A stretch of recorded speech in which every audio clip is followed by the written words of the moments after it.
Bonjour à toutes et à tous et bienvenue dans votre rendez-vous quotidien Smart Éducation, un magazine dédié à la formation, aux nouveaux métiers, aux nouvelles pédagogies. Le rendez-vous qui donne un futur à la jeune génération.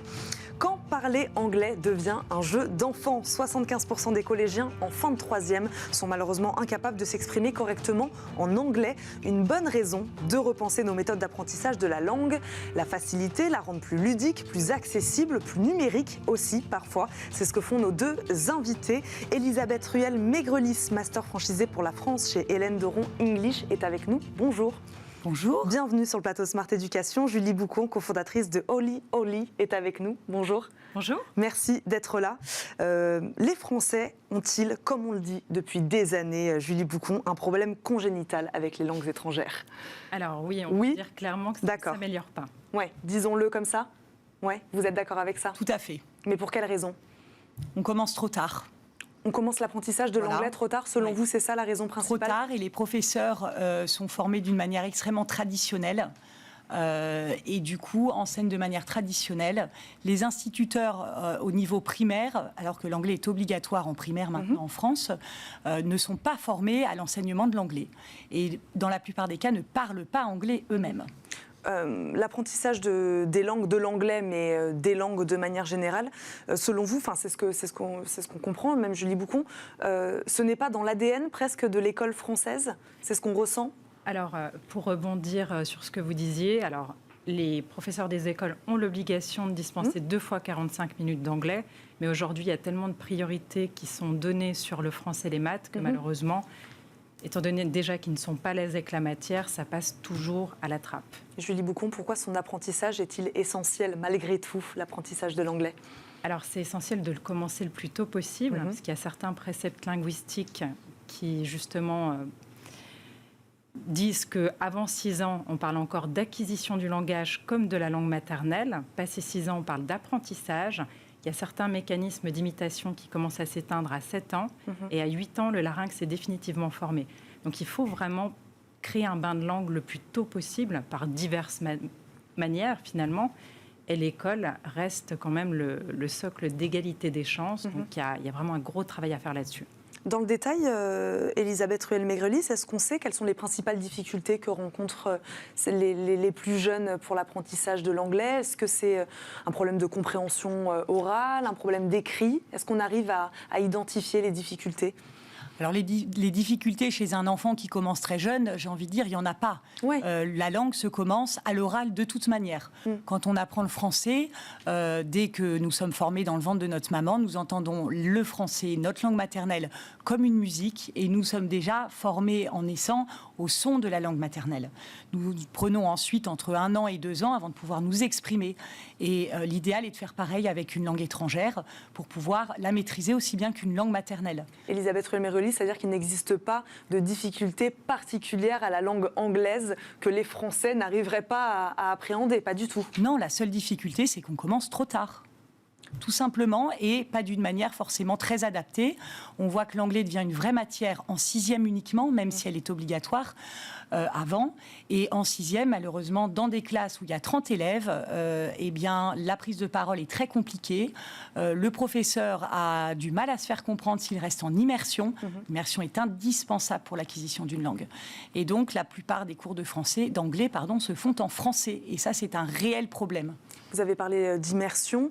On va rentrer dans le détail de vos 2 organisations, le détail de vos programmes.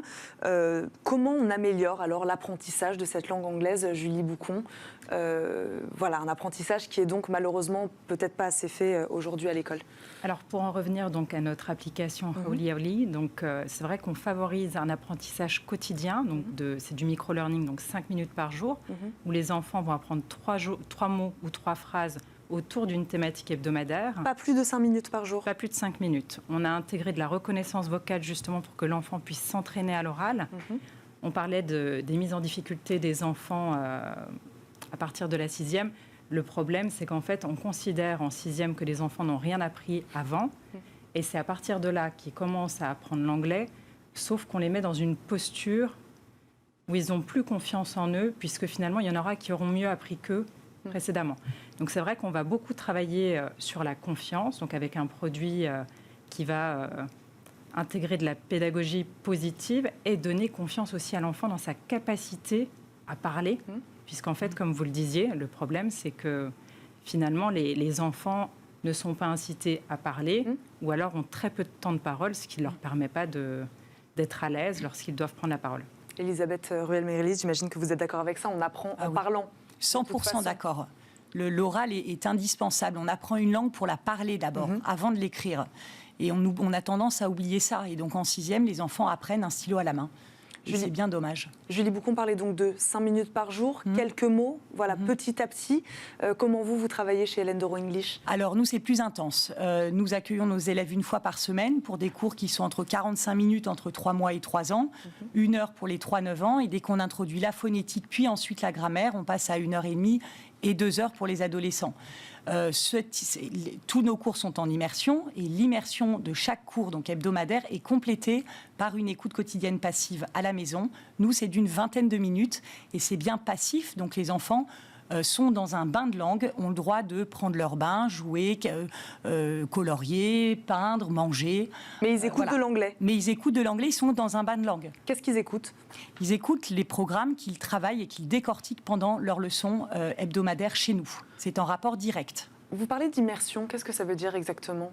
Immersion, c'est ne jamais passer par le français, ne jamais traduire, apprendre en situation, des jeux de rôle, voilà, on ne traduit pas. Chez Oli Oli, c'est un peu le même principe. C'est essentiel. On partage exactement la même, on va dire, méthode sur cet attrait-là. On est vraiment dans un mot en anglais n'est pas forcément égal à un mot en français. C'est de la compréhension de contexte. On ne recourt jamais à la traduction. C'est essentiel. Pourquoi le numérique ? Qu'est-ce qui a fait que vous avez fait à un moment le choix du numérique pour aider à l'apprentissage de la langue ? Pour son attrait ludique.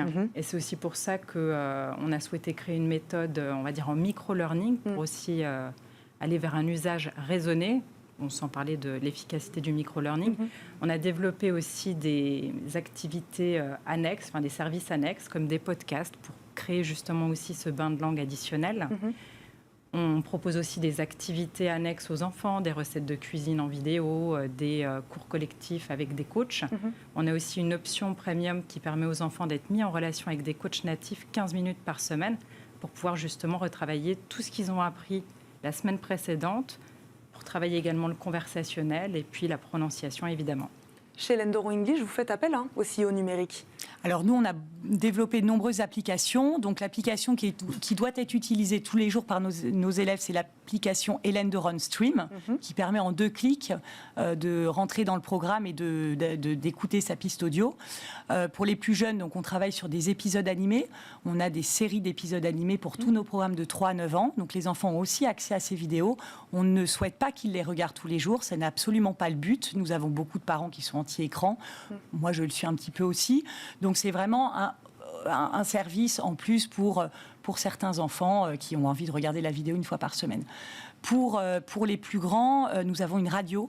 Donc, nous avons notre studio à notre siège, donc au siège international, avec 2 animateurs qui animent 3-4 heures d'émission par jour. C'est diffusé 3 fois dans la journée puisque nous sommes présents en Amérique, en Europe et en Extrême-Orient. Et donc, ces émissions sont faites aussi pour que les ados entendent de l'anglais.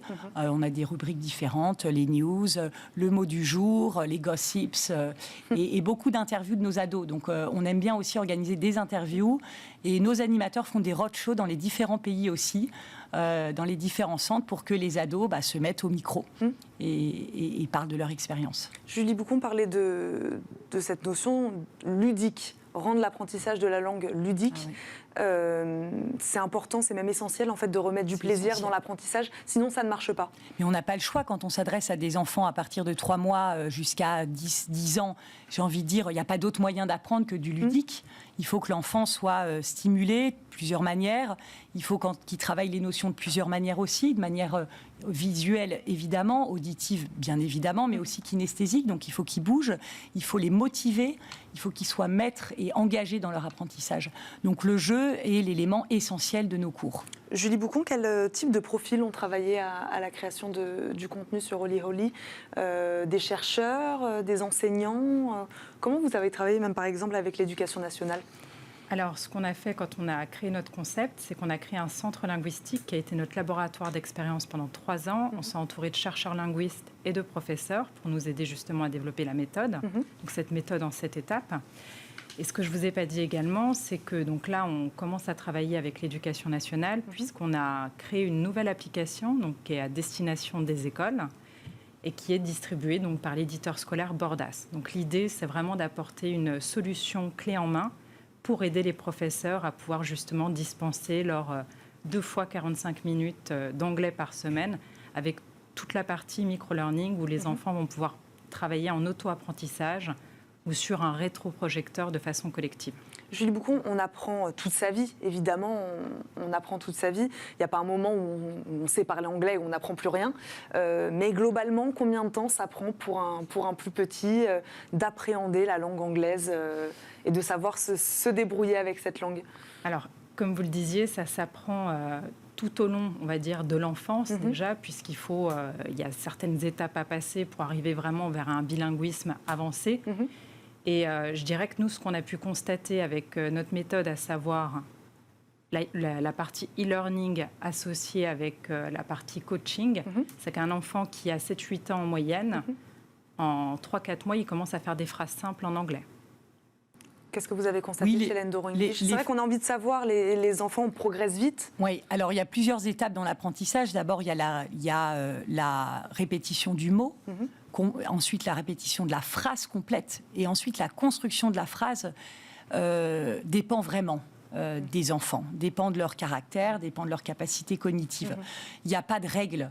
On a des enfants qui, pendant 2 ans, ne vont pas répéter, enfin, on n'entend pas leur voix. Et encore tout à l'heure, là, je voyais, parce que je sors de mon centre, et une petite fille, ça y est, on a non seulement entendu sa voix, mais elle a fait 15 phrases pendant le cours. Construite, toute seule, sujet, verbe, complément. Bon, elle a 5 ans, elle est en grande section. Donc ça peut aller très vite. Mais les parents doivent jouer le jeu d'immersion. C'est vraiment important. On va s'arrêter là-dessus. Non, un mot, Julie Boucon. Non, juste, en effet, le rôle du parent est essentiel et il faut justement accepter cette phase d'acquisition et de silence de l'enfant qui peut être des fois décourageant pour le parent parce qu'il a envie de voir son enfant parler tout de suite. Mais d'un seul coup, il y a des enfants, il y a un déclic incroyable et ça y est, c'est parti, comme vous le disiez. Tout le monde est très surpris, mais l'enfant, il déclic et c'est génial. En tout cas, vous aidez à donner le déclic. Merci beaucoup à toutes les deux d'être venues sur le plateau de Smart Education. Elisabeth Ruel-Mergulis, je le rappelle, vous êtes master franchisée pour la France chez L'Endoro English. Julie Boucon, cofondatrice de Holy Holy. Merci à toutes les deux. C'est déjà la fin de cette émission. Merci à vous de nous avoir suivis. On se retrouve demain pour un nouveau numéro de Smart Education. À très vite.